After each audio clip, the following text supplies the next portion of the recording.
We're back, everyone. Thank you for joining us here at Conference Live. I'm your host, Jerry Katzman. We're here with our keynote speaker, Larry Smarr. Thank you so much for joining us. Larry, you are the founder of Calit2, a very noted scientist, and as you told me, your job is living in the future and reporting back. Tell us a little bit about the trends you're seeing industry-wide and the implications of what technology can do for people trying to get the best opportunity they can from real estate. Fundamentally, we're living through once in human history transformation from living in a physical world to living in a data-enabled world. So from data poor to data rich. And that is an economic transition, it's a disruptive transition, there are winners, there's losers, and that is going on completely independently of whether there was a real estate business or not. So it's just the time of data. It is the time of data, and essentially the tidal wave of the move from the physical world to the physical world with data reading out of it is sweeping over real estate. We're in the very early stages of that tsunami hitting, but it is already happening. We hear about smart buildings and all of that, but where we're going, it's very different. Show us a little bit about what you see.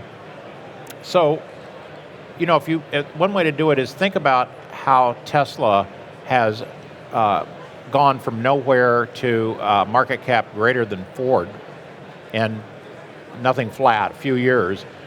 And partly it's because all the sensors on each Tesla are reporting back to the cloud, and essentially I own a Tesla Model X, and my Tesla is just a member of the hive mind, the Borg, that shares all of the sensory experience from the vehicles with each other.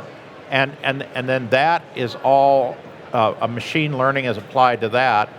And so the ways that cars move through the physical world is all organized by this data. But because you have so many cars and finding different situations, every situation that every Tesla goes through is ultimately essentially makes every other Tesla smarter. Now, yet we don't do that in buildings. I mean, we're getting sensorized buildings, but the idea that all buildings would send their data into a global cloud and that would begin to, for instance, interface the buildings with the changes in environment, lower energy costs, make the whole facilities more productive. That's all in the future. In the case of Tesla, all the information is being held within one company. But if we were to do what you suggest, then each building, being very differently owned, there have to be a high level of trust. How do you deal with the issue of trust in this time of immersive data?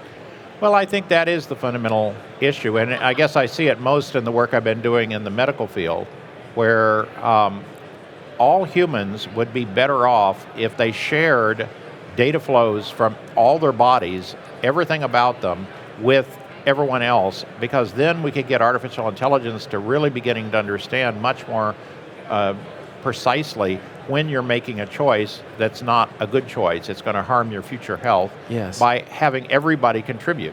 And yet we're in a situation that's just the opposite. Don't tell anybody what's going on in your body, that'll be, something terrible will happen to you. What?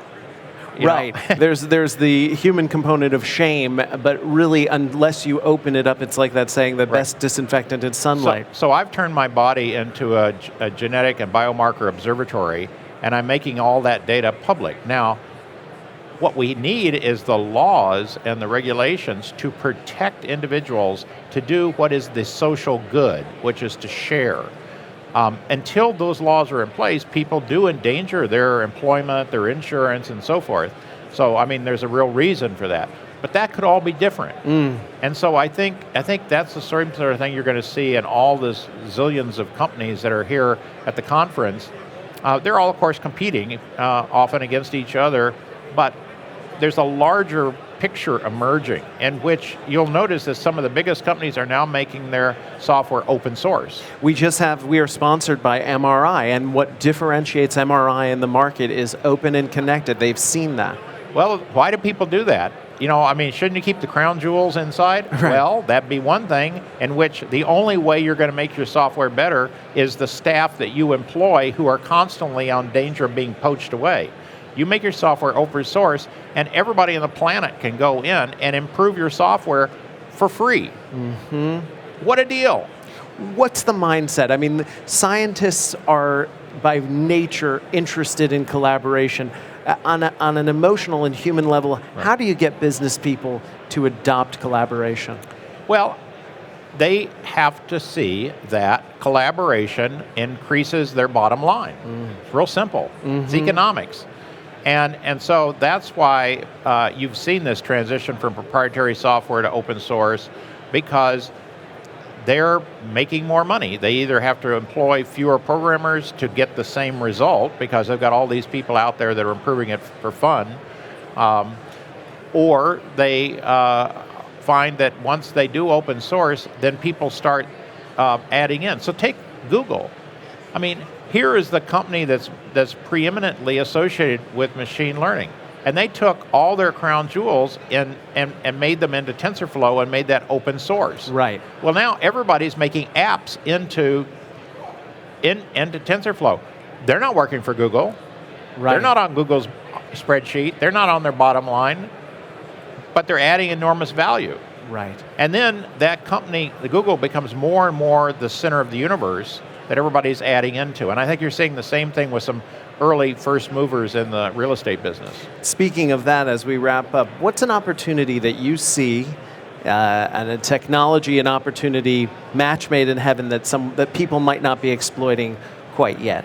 Well, so what we've been talking about is sort of the micro view, but macroscopically, if the projections are right, by a little over a decade, maybe, 200 million cars out of the 250 are gone.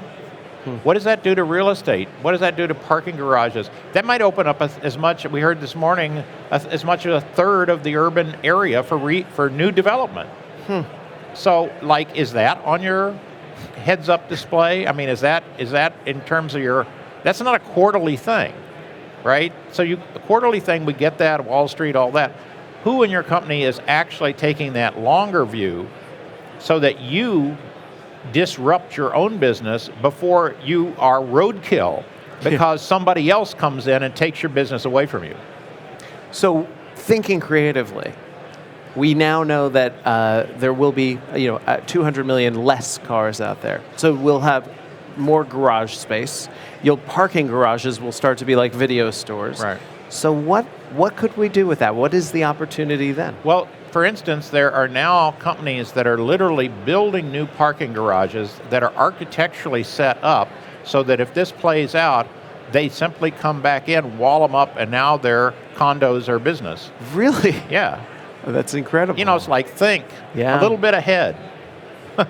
What other things are out on the horizon? Well, the whole issue of the re-urbanization we're seeing all over the world, because for one thing, it's much more energy efficient and produces much less CO2 emission per capita. And so, how does that develop? We're seeing the center of Detroit, coming back. We're seeing no one lived in downtown San Diego 25 years ago. Right. Now it's one of these wonderful urban things, walking, little restaurants. I mean, so this is fundamentally changing the nature of what was always sitting there. The same land was always there, right? Right. But how society is using it reshapes totally the real estate opportunities. And generally now, we're not even confining this to real estate. Yeah. In the world of science, when you wake up and you go, in my lifetime, I think I'm excited. Right. What is the forecast that makes you happy? I think that we are going to finally read out the human body in a way that we do with our cars, where we can begin to understand way earlier how to avoid becoming chronically ill, Yes. obese, diabetes, Alzheimer's. Can we make changes early because of predictive analytics effectively if bodies will generate the data? And I think that will all happen. And so a lot of what we take for granted as chronic diseases will eventually be gone. I've seen videos that you've done, and if you haven't seen these, you must Google them. It's fascinating, where you draw your blood on a monthly basis. You've had your colleagues look at all of your genetic information and actually almost do predictive analysis of what we'll be facing, and you've taken 3D printed out models of your internal organs, hand those around.